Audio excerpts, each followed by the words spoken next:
नमस्कार, मैं हूं यश खुराना। स्वागत है आपका आपका डॉक्टर कार्यक्रम में। आज का हमारा विषय आंख, कान, नाक से संबंधित समस्याओं को लेकर है कि आंख से संबंधित कौन कौन से रोग होते हैं, उससे कैसे बचा जाए, क्या कैसे ध्यान रखें। तो वहीं कान से संबंधित क्या रोग होते हैं, क्या समस्याएं होती हैं, उससे कैसे बचा जाए। तो वहीं इसके इतर बात करें कि नाक से संबंधित क्या क्या रोग होते हैं, कैसे बचा जाए, क्या सावधानी रखें। यानी हमारा विषय इंद्रियों को लेकर है, जिस पर हम तफसीलात से बातचीत करेंगे, चर्चा करेंगे, तकरीर करेंगे, ताकि आप तक सही जानकारी पहुंच सके। और इस विषय पर हमारे साथ बात करने के लिए होंगी ईएनटी स्पेशलिस्ट डॉक्टर सारिका। इसके इतर आपको एक और जानकारी बताना चाहते हैं कि अगर आपको भी आंख, नाक, कान से संबंधित किसी परेशानी या रोग के बारे में सवाल पूछना है तो आप हमें कॉल कर सकते हैं, सलाह ले सकते हैं, परामर्श ले सकते हैं। लगातार आपकी टीवी स्क्रीन पर नंबर फ्लैश होते रहेंगे। उनसे अगर आपको कोई भी दिमाग में कोई सवाल आता है इससे जुड़ा हुआ, आंख से जुड़ा हुआ, नाक से जुड़ा हुआ, कान से जुड़ा हुआ, तो आप इन नंबर पर कॉल कर सकते हैं, सीधा संपर्क कर सकते हैं, सलाह ले सकते हैं, परामर्श ले सकते हैं। हम एक एक करके विषयों पर बातचीत करेंगे। सबसे पहले बात करेंगे आंख से संबंधित समस्याओं को लेकर, फिर बात करेंगे कान से संबंधित समस्याओं को लेकर, फिर नाक से संबंधित समस्याओं को लेकर बातचीत करेंगे। आपको बता दें कि हमारे साथ ईएनटी स्पेशलिस्ट डॉक्टर सारिका जी जुड़ चुकी हैं। सारिका जी, सबसे पहले आपका बहुत बहुत स्वागत खबरफास्ट पर। थैंक यू जी सारिका जी, क्लैरिफिकेशन मैं आपको दे दूं यार। जी ENT means ear, nose, throat, not जी आंख नहीं, कान, नाक और गला। जी आंख के जो डॉक्टर तो ऑफ्थेल्मोलॉजिस्ट बोलते हैं, मैं ईएनटी हूँ। ईयर, नोज और थ्रोट से रिलेटेड बात कर सकती हूँ। जी। तो डॉक्टर साहब, पहले हम बात करते हैं, जिस तरीके से आपने बताया, हम बात करते हैं सबसे पहले कि आखिरकार कौन कौन सी समस्याएं होती हैं जो आपको देखने को मिलता है। प्रमुख समस्याएं आपके सामने क्या आती है ईएनटी से जुड़ी हुई? ईएनटी तो बहुत बड़ी फील्ड है। ईयर से रिलेटेड कई चीजें होती है, जिसमें नाक से कुछ और प्रमुख थ्रोट प्रमुख से। जो हैं उसके ऊपर आजकल बात करेंगे। कोरोना के टाइम में सबसे ज्यादा सबको चिंता होती है कि गले में दर्द है या खांसी है, बुखार है। तो इन तीनों से रिलेटेड पेशेंट अक्सर आते हैं ये सोच के कि कहीं उनको कोरोना ना हो। तो ये बहुत बड़ी एक चुनौती है डिसाइड करना कि पेशेंट को टेस्टिंग के लिए भेजना है या नहीं। और दूसरी चीज है एलर्जी के जो पेशेंट है जिनको छींके आती है, नाक से पानी और अस्थमा की जो शिकायत है, उन पेशेंट को सही से ट्रीट करना और उनको कोविड ना हो उससे उनको बचा के रखना, ये दोनों बहुत बड़ी चुनौतियां हैं। जी। और ऐसे हम सबसे पहले कान के बारे में बात करते हैं कि मेनियर रोग क्या होता है इससे संबंधित।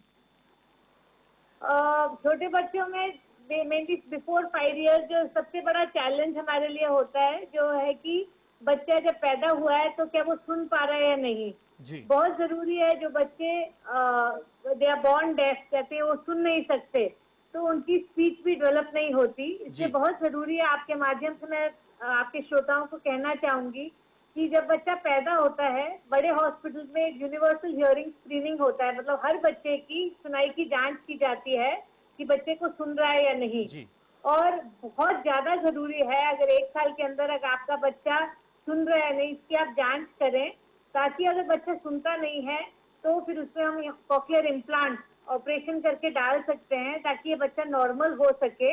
अगर ये बच्चे को इम्प्लांट 2.5-3 साल और 5 साल के अंदर ना लगाया जाए तो वो पूरी उम्र डेफ भी रहेंगे और म्यूट भी रहेंगे, मतलब वो बोल भी नहीं पाएंगे और सुन भी नहीं पाएंगे। तो ये बहुत इंपॉर्टेंट इंटरवेंशन है जो हमें करनी है, स्पेशली न्यूबॉर्न बच्चों के साथ।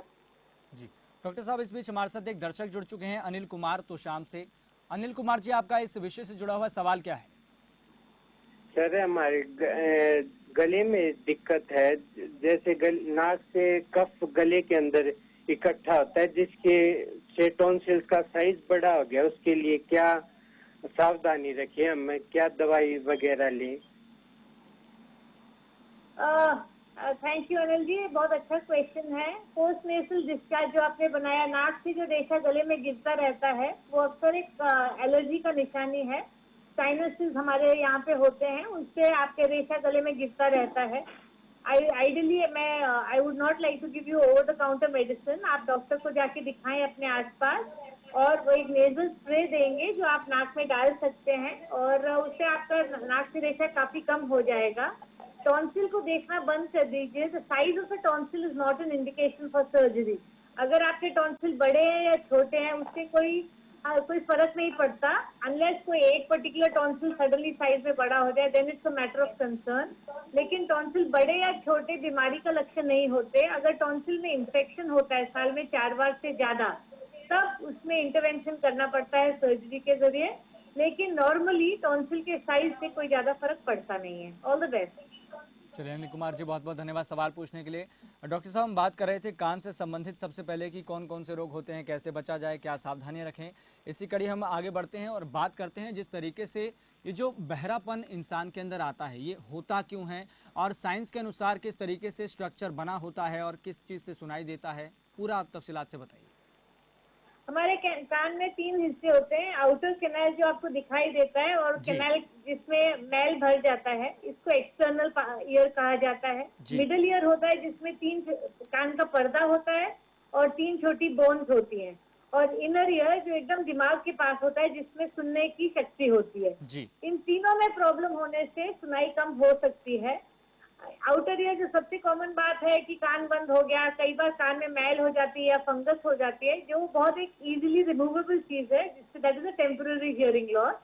अगर कई बार कान के पर्दे में छेद हो जाए, चाहे चोट की वजह से चाहे इन्फेक्शन की वजह से, उसमें भी कई बार बहरापन हो जाता है। और कान की हड्डी में कुछ बीमारी होती है जिसको ओटोस्क्लेरोसिस कहते हैं, जिसमें जो सबसे छोटी हड्डी है वो जॉइन हो जाती है, वो हिल नहीं पाती। इन दोनों चीजों के लिए अक्सर ऑपरेशन की जरूरत पड़ती है और ऑपरेशन से ही ठीक हो जाते हैं। तीसरी चीज जो है, जो उम्र के साथ, एक तो मैंने आपको बताया जो बच्चे दे आर बॉर्न डेफ, उनमें तो हमें सर्जरी करनी पड़ती है, जिसको कोक्लियर इम्प्लांट कहते हैं। दूसरे बच्चे जो जो जो एल्डरली पीपल, जिनको नॉर्मल रहते हैं और बाद में धीरे धीरे करके जो नस कमजोर हो जाती है, उसको प्रेस बाय एक्सिस कहते हैं। That means age induced hearing loss. उम्र के साथ आपकी सुनाई की शक्ति कम हो जाती है because of exposure to loud sound. तो उसके लिए कोई ऑपरेशन मुमकिन नहीं है। इसलिए मैं रिक्वेस्ट करूंगी आप सबसे, आप अपने कानों का ध्यान रखिए। मोबाइल फोन का यूजेज कम करिए, अगर बात करना हो तो लाउड स्पीकर पे करिए, और हेडफोन का प्रयोग कम से कम करिए, स्पेशली इन चिल्ड्रन। मैं देखती हूँ छोटे छोटे बच्चे आजकल हेडफोन लगा के घूमते हैं। ये बहुत ज्यादा नुकसानदायक है, क्योंकि सुनाई जो है आपके डायरेक्टली कान में बहुत पास से अंदर घुसता है। डॉक्टर साहब, हम इस पर एक तफसीलात से चर्चा करेंगे, इस पर हम तफसीलात से चर्चा करेंगे ईयरफोन को लेकर कि जो बच्चे आजकल ईयरफोन लगाते हैं कितना घातक हो सकता है। लेकिन इससे पहले हम एक कॉलर का हम सवाल ले लेते हैं। हमारे साथ जुड़ गई हैं इंदिरा से, इंदिरा जुड़ गई है हमारे साथ रोहतक से। इंदिरा, आपका सवाल क्या है? डॉक्टर साहब, मतलब बरसात के दिनों में कान में इंफेक्शन हो जाता है। जी हाँ जी, तो कान से पानी आने लगता है, तो बीच में कान में पर्दे में छेद भी हो गया था, तो अब तो वो भर चुका है, लेकिन बरसात के दिनों में इंफेक्शन हो जाता है। बरसात के दिनों में क्या होता है कि टेम्परेचर बहुत हाई है और साथ में नमी बहुत ज्यादा है, तो आपका कान जो है एक बहुत सेफ स्पेस है जहाँ पे फंगस ग्रो करती है। फफूंदी जो दीवारों पे दिखती है आपको, काली या सफेद रंग की, वो अक्सर कान में हो जाती है, उसको ओटोमाइकोसिस कहते हैं। तो इससे बचने का सिर्फ इकलौता तरीका है कि कान में आप कोई चीज डालें ना, आप ना उसको बर्ड से साफ करें ना तिल्ली से, और अगर आपको ज्यादा खारिश होती है तो साबुन से हाथ धो के लिटिल फिंगर, छोटी उंगली से आप सफाई कर सकते हैं। उसके अलावा आपको कान में कोई प्रकार की चीज नहीं डालनी चाहिए। अक्सर हम देखते हैं बर्ड या तिल्ली से आप डालते हैं, हाँ, उसी से इन्फेक्शन आपको होता है। अगर आप बर्ड पे फाइन प्रिंट पढ़ेंगे तो उसमें लिखा है कि कान के अंदर नहीं डालना, तो आपको कान के अंदर कोई भी चीज नहीं डालनी है। अगर आप डालेंगे तो डेफिनेटली इन्फेक्शन का चांस बढ़ जाता है, स्पेशली बारिश के समय में। अच्छा, ओके। चलिए इंदिरा जी, बहुत बहुत धन्यवाद सवाल पूछने के लिए। डॉक्टर साहब, हम बात कर रहे थे कि आजकल के जो युवा हैं गाने सुनते हैं, ईयरफोन लगाते हैं, तो ये कितना घातक हो सकता है। मैं चाहता हूं कि आपके माध्यम से सभी को ये चीज़ पता भी लग जाए, चाहे युवा देख रहे हों या फिर उनके माता पिता देख रहे हों। देखिए, जब हम नॉर्मल बातचीत करते हैं तो जो साउंड नंबर वॉल्यूम है वो अबाउट 55 to 60 डेसिबल होता है। जब आप 3 फुट 4 फुट पे बैठ के बात करते हो तो आवाज वहां से आते हुए आपके कान जब तक पहुंचती है तो उसकी एनर्जी कुछ कम हो जाती है। जब आप 60-70 डेसिबल आप अपने कान के अंदर लगाते हैं तो सिर्फ 2.5 सेंटीमीटर दूर आपका कान का पर्दा है, तो जितना नॉइज इंटेंसिटी अंदर जाती है वो डायरेक्टली आपके कान को नुकसान पहुंचाती है, जिससे आपको 2 प्रॉब्लम हो सकती है। एक टिनाइटस, जो कान में शोर आता है, चाय चाय की आवाज, जब आप चुपचाप बैठे होते हैं, कहीं आपने ढोल सुन के आए हो और चुप में बैठे जी, तो कान में बिल्कुल। जैसे छाई छाई की आवाज आती है, उसको टिनाइटस कहते हैं ये। और दूसरी चीज है बहरापन। हमारे पास एक फाइनाइट हियरिंग पावर है, आपके जी। पास जो है कान की नसें रीजनरेट नहीं होती। तो अगर आप अपने कान को सुरक्षित रहेंगे तो ज्यादा समय के लिए वो चलेगी आपकी हियरिंग। और अगर आप उसको जल्दी यूज कर लेंगे तो 40 साल की उम्र में आपकी सुनाई कम हो जाएगी और उसके बाद आपको कान में मशीन लगानी पड़ेगी। तो ये बहुत जरूरी है, हेडफोन का कम से कम प्रयोग करिए। अगर करना है तो उसकी वॉल्यूम को लेस देन 40% रखिए ताकि बहुत जोर से आवाज ना आए। जी। ये 2 चीजों का बहुत ध्यान रखेंगे तो आपके कान ज्यादा दिन के लिए ठीक रहेंगे। जी। और एक ये सवाल है, सोशल मीडिया के जरिए एक हमारे दर्शक पूछ रहे हैं, क्या कान में जो मैल होती है वो क्या सही होती है या फिर उसको निकाल देना चाहिए? कान की जो मैल होती है वो आपके कान के सिक्रीशंस होते हैं, ग्लैंड होते हैं जिसमें से जी। निकलता है, दैट इज नॉर्मली प्रोटेक्टिव। तो और कान ear is a self cleaning organ. जो भी मैल होती है वो अपने आप से बाहर आ जाती है। जब आप कान में ऐसे करते हैं बाहर ही आपको वैक्स आ जाती है, दैट इज जी। नॉर्मल। जब कान में कई बार वैक्स का बिल्डअप हो जाता है, अगर आपका कैनाल नैरो है या आप अगर कान में फिडल करते रहते हैं तो अक्सर ये होता है। अगर आपका कान बंद हो जाए तो फिर आपको डेफिनेटली निकलवाना पड़ेगा। और क्योंकि आपके पास औजार नहीं है और आप अंडर विजन नहीं निकाल सकते, तो बेटर रहता है कि आप एक ईएनटी के पास जाएं। वो लाइट देख के अंडर विजन निकालते हैं और उनके पास स्टेरिलाइज इक्विपमेंट होता है निकालने के लिए, जी। तो उससे आपके कान को चोट नहीं पहुंचेगी। अगर आप खुद करने की कोशिश करेंगे तो जो मैल है उसको आप बहुत अंदर पहुंचा देते हैं पर्दे के पास, जिससे आपको इंजरी का खतरा होता है। जी। और ऐसे में एक सवाल ये है कि अगर बहरापन धीरे धीरे आता है, अगर हमें लगता है, हमें एक ऐसा अनुभव होता है, भीतर से एहसास होता है, तो हमें डॉक्टर के पास कब जाना चाहिए? या फिर क्योंकि ये देखने को मिलता है कि हम इसे इग्नोर करते रहते हैं, लेकिन जब समस्या ज़्यादा बड़ी हो जाती है तब हम डॉक्टर के पास जाते हैं, तो ऐसे में डॉक्टर के पास कब जाना चाहिए? तो सुनाई में हमें नॉर्मली हमारी हियरिंग जो है अबाउट 25 डेसिबल होती है। जी। जब ये 30 से कम हो जाती है, इन द स्पीच फ्रीक्वेंसी 500,000 2000, तो आपको बातचीत करने सुनने समझने में दिक्कत आने लगती है। जी। अगर 1 to 1 आप बात करते हैं और ठीक चल रहा है, लेकिन जब 4 लोग बात कर रहे हैं और आपको कुछ शब्द समझ नहीं आ रहे हैं, that is the first indication कि आपके शायद हियरिंग में प्रॉब्लम है। जी। कई बार क्या होता है, मोबाइल आपने एक कान में रखा और दूसरे में रखा और आपको नोटिस करते हैं कि एक कान में तो सुन ही नहीं रहा है। जी। तो जब भी आपको लगे कि सुनाई कम हो रही है इस लेवल तक कि आपकी कॉन्वर्सेशन में डिस्टर्बेंस है, that is the first indication. आपको ईएनटी के पास जाके सबसे पहले तो अगर कान में वैक्स है वो निकाल देंगे, और अगर कोई और प्रॉब्लम है तो उसको असेस किया जा सकता है और ट्रीट किया जा सकता है। और एक ऑडियोमेट्री टेस्ट होता है जिसमें हम हियरिंग टेस्ट कर लेते हैं। जी। एक ग्राफ की तरह आ जाता है कि आपकी नॉर्मल हियरिंग क्या है। इसी बीच हमारे साथ एक दर्शक जुड़ चुके हैं, उनका हम सवाल ले लेते हैं। अभिषेक हमारे साथ जुड़ गए हैं कैथल से। अभिषेक, आपका सवाल क्या है? हेलो जी अभिषेक, हम आपकी आवाज़ सुन पा रहे हैं, आप सवाल पूछिए। हाँ जी जी, आपका सवाल क्या है अभिषेक? सर जी, मुझे एलर्जी बहुत रहती है, जुकाम रहता है। जी। मौसम बदलने पे या पूरा साल? हेलो जी अभिषेक, हम आपकी आवाज़ सुन पा रहे हैं। आपको मौसम सर जी, बदलने मुझे पे छिंके हो जाती है, या जुकाम पूरा रहता है साल? बहुत जी। पूरा साल रहता है या मौसम बदलने पे तकलीफ होती है? पूरा साल रहता है जी। जी, पूरा साल जो एलर्जी रहती है उसको पर्सिस्टेंट एलर्जिक राइनाइटिस कहते हैं। तो इसको ट्रीट करना काफी आसान है। 2 तरीके होते हैं। एक है कि आप टैबलेट और नेजल स्प्रे ले लें, जब तक आप दवाई लेंगे बिल्कुल ठीक रहेंगे। अगर आप दवाई छोड़ने पर दिक्कत रहती है तो फिर एक हाँ जी, एलर्जी मैम। टेस्ट हम करते हैं बाजू पे दवाई लगा के, जिसको कंप्लीट एलर्जी टेस्ट बोलते हैं by skin prick method. Ma'am, मैंने ये एलर्जी टेस्ट भी कराया था, 3 एलर्जी है मेरे। जी, तो फिर वैक्सीनेशन बन जाता है। इसको इम्यूनोथेरेपी बोलते हैं, जिससे आपको हम ड्रॉप्स देते हैं ताकि एलर्जी आपकी जड़ से खत्म हो जाए। कब मिलोगे मैम आप? आप हमारी वेबसाइट www.allergydoc.in पे जा सकते हैं, वहाँ पे आप अपॉइंटमेंट का नंबर है, आप ले सकते हैं। यस, मैं इनको मोबाइल नंबर दे सकती हूँ क्लिनिक का?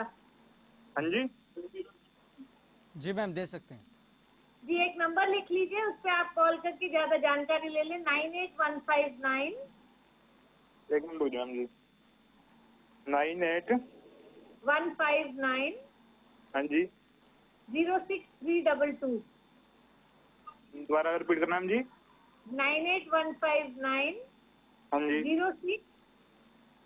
06 06 322। इस पे आप कॉल करके जानकारी भी ले सकते हैं और 322। अपॉइंटमेंट भी ले सकते हैं। हाँ जी, कहाँ पर मिलेगा मैम आप ऐसे? ये आप उस पर कॉल कर लीजिए, अगले कॉलर को आने दीजिए।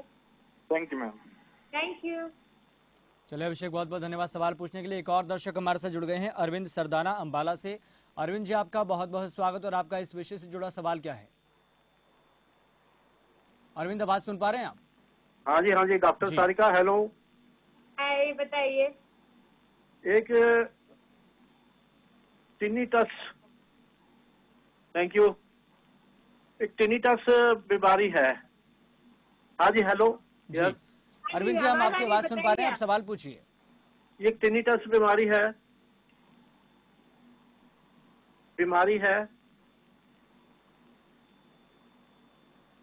बोलिए, हम सुन पा रहे साउंड हैं। आती है दिमाग में। हाँ, कितने दिनों से तकलीफ है आपको? ये 5-6 साल से है। एक कान में या दोनों कानों में? नहीं, ये तो एक साउंड कान में नहीं आती, दिमाग में आती है। जी, हियरिंग टेस्ट हो गया आपका? नहीं, हियरिंग टेस्ट नहीं हुआ है, हियरिंग लेकिन टेस्ट चेक तो जरूर सबसे हुआ है पहले डॉक्टर बंसल से। सबसे पहले तो आप हियरिंग टेस्ट कराइए, तो उससे हमें आइडिया लग जाएगा कि कान की नसें कितनी कमजोर हैं। उसके बाद हम आपको ट्रीटमेंट दे सकते हैं। लेफ्ट कान में ज्यादा आती है। सर, एक ऑडियोमेट्री करा के फिर आप दिखाइएगा।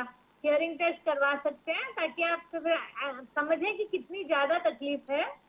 और आप किसी भी ईएनटी को दिखा दीजिए, उनको आपके लोकली जो अंबाला में है आप उनको दिखा दीजिए और आपका मैंने इलाज दिखाया हो डॉक्टर बंसल को, there is no problem in the चलिए अरविंद सर, जी, बहुत ऑडियोमेट्री बहुत टेस्ट आपका कराया नहीं, तो वी डोंट नो कि कान में प्रॉब्लम है या नहीं है। चलिए अरविंद जी, Neither बहुत बहुत is the धन्यवाद problem सवाल of the पूछने के ears। लिए। हमारे साथ एक और दर्शक जुड़ गए हैं, श्याम सुंदर सिरसा से। श्याम जी, आपका बहुत बहुत स्वागत। और आपका इस विषय से जुड़ा हुआ सवाल क्या है? मेरा सवाल ये है जी, मेरी नाक की हड्डी बीच में से टेढ़ी है जी, उसके अंदर सांस लेने में तकलीफ होती है और सर्दियों में ज्यादा तकलीफ होती है। उसके लिए ऑपरेशन डॉक्टर ने बताया था, तो उसके लिए क्या करना चाहिए?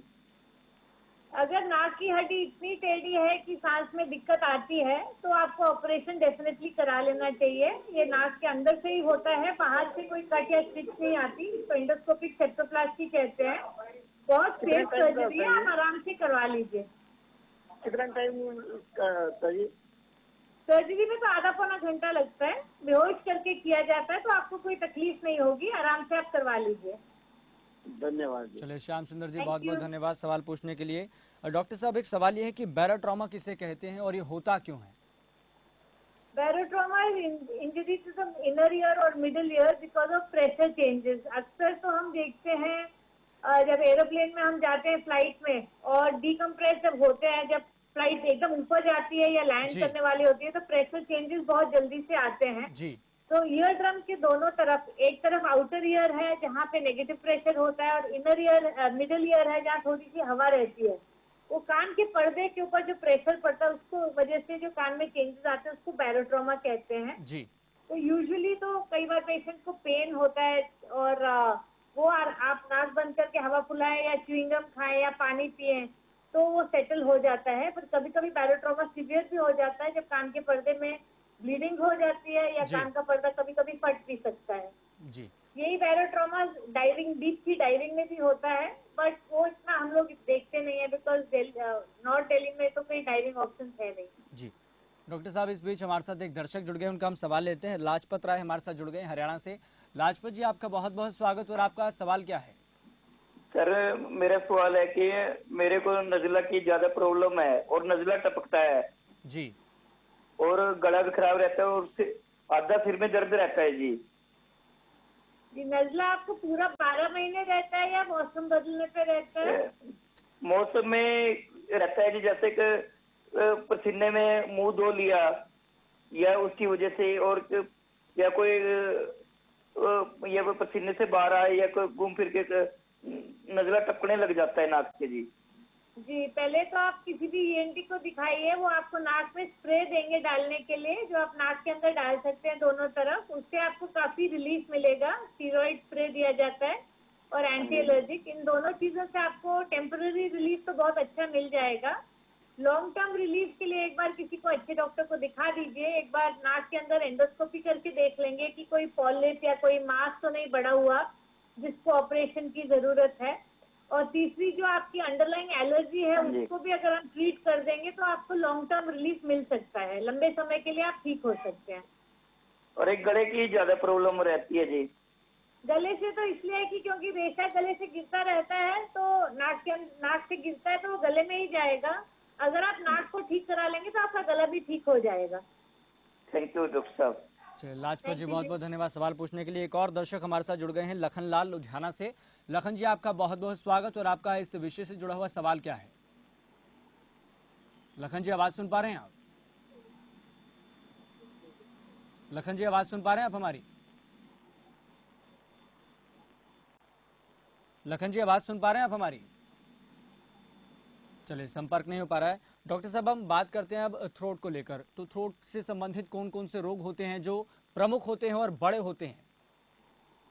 सॉरी, आपने किस चीज के उसमें लक्षण पूछे? जी डॉक्टर साहब, इस बीच हम एक सवाल लेते हैं। हमारे साथ एक दर्शक जुड़ गए हैं, रविंद्र रोहतक से। रविंद्र जी, आपका सवाल क्या है? सर, मेरा सवाल ये है कि जैसे अब अगस्त सितंबर का सीजन शुरू होता है ना सर्दियों का, तो मैं जब सो के उठता हूँ तो नजला ज्यादा गिरता है जी। हाँ सर, इसका कोई समाधान है जी? जो सुबह उठ के जो छींके आती हैं आपको या नाक से पानी आता है, ये क्लासिक एलर्जिक राइनाइटिस है। अक्सर जब हम टेस्ट करते हैं तो पता चलता है कि house dust might say allergy है। इसका हम बहुत अच्छे से ट्रीटमेंट कर सकते हैं। टेम्पररी ट्रीटमेंट इसका दवाई और नेजल स्प्रे से होता है, और लॉन्ग टर्म ट्रीटमेंट इसका एलर्जी टेस्टिंग और इम्यूनोथेरेपी वैक्सीन से हो सकता है, और ये बहुत अच्छा इसका रिजल्ट आते हैं। तो मैम मुझे कहाँ आना होगा इलाज के लिए? एक नंबर दे देते हैं, आप उस पर कॉल करके जानकारी ले सकते हैं। 98159 06322। एक सेकंड, 159 06322 981559 06322। ठीक है जी, नमस्कार। चलिए रविंद्र जी, बहुत बहुत धन्यवाद सवाल पूछने के लिए। हमारे साथ दोबारा से लखन लाल जुड़ गए हैं लुधियाना से। लखन लाल जी, आपका सवाल क्या है? लखन लाल जी, हम आपकी आवाज सुन पा रहे हैं, आप सवाल पूछिए।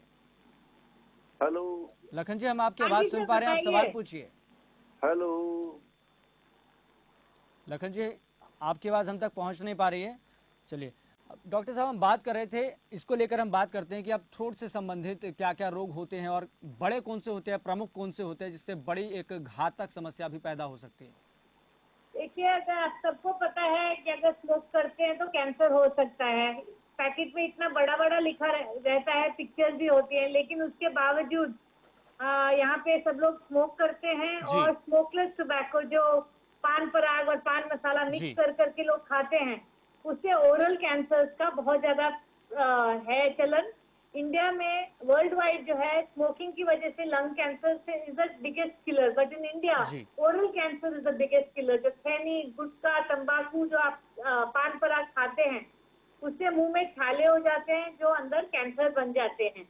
और अगर आपके मुंह में कोई छाला है जो 2 हफ्ते से ज्यादा है या बढ़ रहा है, या आपके गले में कोई गांठ है, या आपकी आवाज बदल जाती है, होर्सनेस, जो खुरदरापन आवाज में आता है, तो इसका जल्द से जल्द इलाज कराइए। इसकी बायोप्सी होगी और अगर कैंसर निकला तो उसका ट्रीटमेंट होगा। जल्दी ही अगर हम ट्रीट कर दें तो बहुत अच्छा रिजल्ट आता है। मोर देन 90% पेशेंट बच जाते हैं, लेकिन लेट स्टेज में फिर रिकवरी जो है 30-40% रह जाती है। तो जरूरी है अगर कोई छाला हो उसका जल्द इलाज कराएं, अगर कोई गर्दन में गांठ है तो उसका बहुत जल्द इलाज कराएं, और अगर आवाज में बदलाव है जो 1 हफ्ते से ज्यादा है तो उसको डेफिनेटली डॉक्टर के पास जाके उसकी एंडोस्कोपिक जांच करानी चाहिए। चलिए डॉक्टर साहब, इस बीच हम एक कॉलर से सवाल ले लेते हैं। हमारे साथ सुरेश जुड़ गए हैं करनाल से। सुरेश जी, आपका बहुत बहुत स्वागत। और आपका सवाल क्या है? हाँ नमस्कार सर। जी नमस्कार, आपका सवाल क्या है सर? सर ऐसे है, मेरे कान में ना एक लेफ्ट साइड में ऐसे है पस लगती है, पस जी।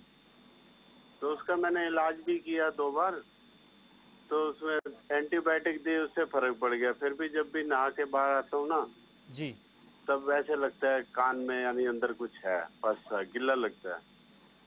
जी। कान में आपके चोट लगी थी? आपके कान में चोट लगी थी सर? नहीं नहीं, कोई चोट नहीं लगी, ऐसे ही बस। अब भी जैसे कान को हाथ लगाओ ना साइड पे, ऐसे लगता है अंदर कुछ पानी ना हो। आपने ENT No. डॉक्टर को दिखाया था? हाँ जी, ENT स्पेशलिस्ट को दिखाया। वैक्स या फंगस उन्होंने निकाल दिया था जो कुछ था कान में, उन्होंने नहीं साफ नहीं, कर दिया? उसने बस एंटीबायोटिक से ही वो किया था। एक बार आप एंटीबायोटिक दोबारा चले जाइए, हो सकता है बाहर इन्फेक्शन रहा हो तो साफ ना कर पाए हो। अगर आप दोबारा उनके पास चले जाएंगे तो कान में जो भी मैल या वैक्स या जो भी आपको नमी लग रही है मैल वो नहीं है साफ हो मैडम, जाएगी। उन्होंने चेक कर लिया है, मैल तो नहीं है। हाँ, अगर कुछ नहीं है तो कोई बात नहीं, और अगर कुछ है तो दोबारा नहीं, वो दिखा ऐसे दीजिए। लगता है ना, क्यों लगता है जब भी गिला गिला लगता है, जैसे भी कान में बिना है कुछ देखे तो लेफ्ट कहना साइड में, एक बहुत ही कान मुश्किल में। है, बिना देखे हाँ तो जी? कहना बहुत मुश्किल है। चलो हाँ, चलिए सुरेश जी, बहुत बहुत धन्यवाद सवाल पूछने के लिए। एक और दर्शक हमारे से जुड़ गए हैं, समरपाल दिल्ली से। सवाल पूछिए समरपाल जी। नमस्कार साहब जी नमस्कार, आपका सवाल क्या है? सवाल ये है मान्यवर कि मेरा जो दाहिना कान है।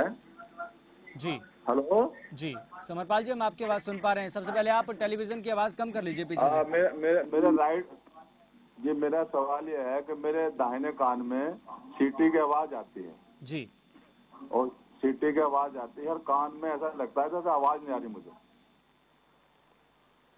इसी को टिनाइटस कहते हैं, जो डॉक्टर शोर साहब, की वजह से मैं आपसे एक आग्रह करना चाहूंगा, आप संक्षिप्त में बताइए क्योंकि वक्त हमें आगे बढ़ने की और ज्यादा इजाजत नहीं दे रहा। आप संक्षिप्त में बताइएगा। जी, इसी को टिनाइटस कहते हैं सर। आप एक हियरिंग टेस्ट कराइए डॉक्टर के पास जाके और दवाई ले लीजिए, उससे हो सकता है आपका टिनाइटस कुछ कम हो जाए। नहीं तो टिनाइटस मास्कर्स होते हैं जो आप लगवा सकते हैं कान में, ताकि आपकी सीटी की आवाज कुछ कम हो जाए। चलिए समरपाल जी, बहुत बहुत धन्यवाद। डॉक्टर सारिका जी, आपका भी बहुत बहुत धन्यवाद जुड़ने के लिए और सभी Thank you. तमाम दर्शकों के सवाल के जवाब देने के लिए। और उम्मीद यही करते हैं हम कि सभी दर्शकों को संतोषजनक उत्तर मिले होंगे। फिलहाल इतना ही, मुझे दीजिए इजाजत और देखते रहिए खबर फास्ट।